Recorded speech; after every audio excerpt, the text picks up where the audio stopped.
SMS Productions निर्मित journey. राजकारण म्हणजे सत्ताकारण केवळ नाही आहे. जे आज चालू आहे ते सत्ताकारण आहे. Politics is the instrument of socio economic reform. त्यामुळे समाजाकरता, गरिबाकरता, जे अंध अपंग दिव्यांग आहेत त्यांच्याकरता सेवा करणं, देशाच्या विकासाकरता चांगली कामं करणं, निस्पृह निस्वार्थी आणि निरपेक्ष भावनेने करणं ही खरी राजकारणाची परिभाषा आहे. हे समजून काम करणारे लोक पाहिजे.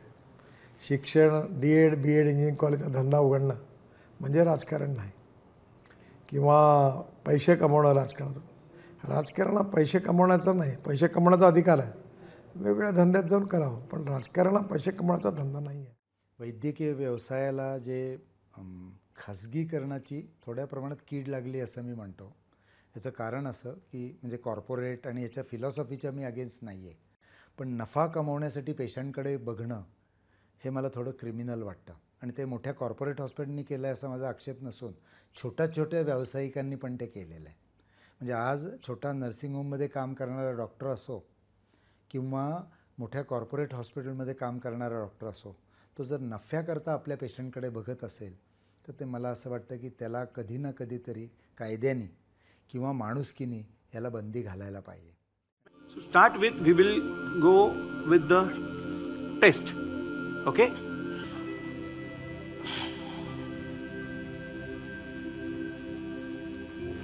Fine.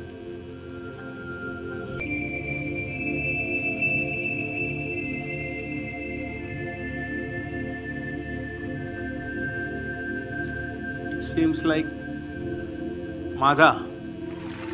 Is it? Okay, fine. Correct? Okay, fine. तर म्हणे सिंधवडकर एवढा ठीक आहे, लूज बॉल खूप फेकतो, पण आमचे सुभाष गुप्ते ते तर जादूगार होते, चंद्रदोशी राजस्थानचा लेग स्पिनर होता. ते दोघेही सिंधवडपेक्षा देखील बेटर लेग स्पिनर आहे असं याच्यात उल्लेख आहे. किती तास? एक तास एकटा पिकअप बॅट्समन. आणि मला आता मी सांगू शकतो म्हणजे कोणाला की लेग स्पिनरला प्रॅक्टिस करायची असेल तर लेफ्ट हँडरला प्रॅक्टिस करा टू इम्प्रूव्ह युअर लाईन. जगायचं असेल तर अशा काही फील्डमध्ये जा की जिथे तुम्हाला मरणाच्या अगदी जवळ जाता येईल. कारण काय होतं, तुम्ही मरणाच्या जवळ गेल्याशिवाय जगणं काय हे तुम्हाला कधी कळत नाही.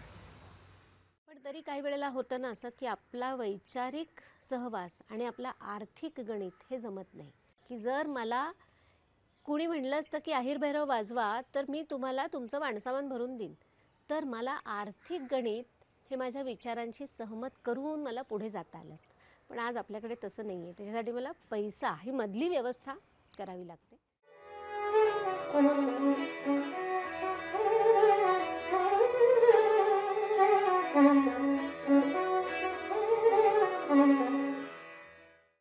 मला आठवतं बारामुल्लामध्ये तिथल्या युनिट लीडरनी आता सांगितलं होतं की आम्ही इतकी वर्ष पुरुषांचं सगळं ऐकलं, अगदी त्यांचं ऐकून त्यांना हवं तसं वागलो, पण आता आम्हाला नाही तसं करायचं.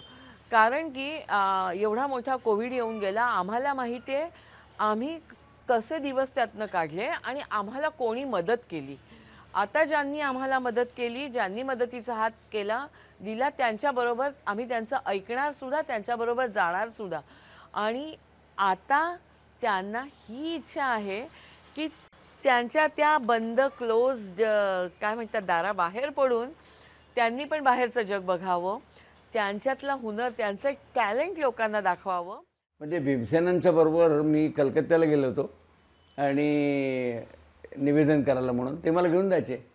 तर तिथे गेल्यावर ते म्हणले आता आपण या हॉटेलमधनं गाडी बिडी कुठली न करता इथे टांगे हिरवे मस्त आहेत त्यात बसून जाऊ म्हणून ते मी आणि वसंतराव देशपांडे आमच्याबरोबर होते. अशा दोन मोठे गायक आणि मी छोटा असे आम्ही तिघं टांग्यात बसून निघालो. टांगा सुरू झाल्याबरोबर या दोघांनी आलापी घ्यायला सुरुवात केली आणि एका वळणावर टांगा थांबला तर हे दोघं थांबले.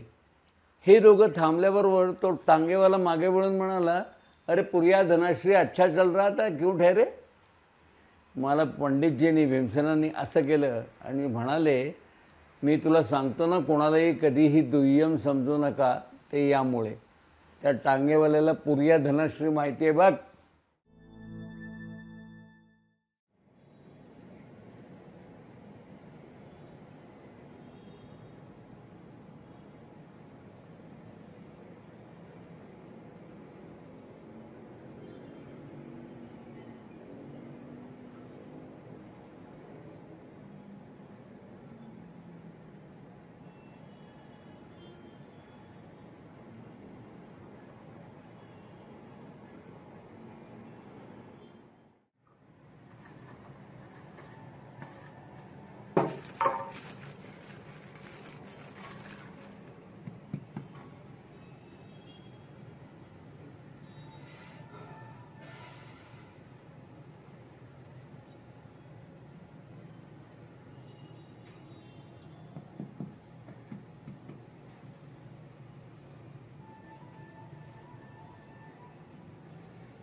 Now it shines.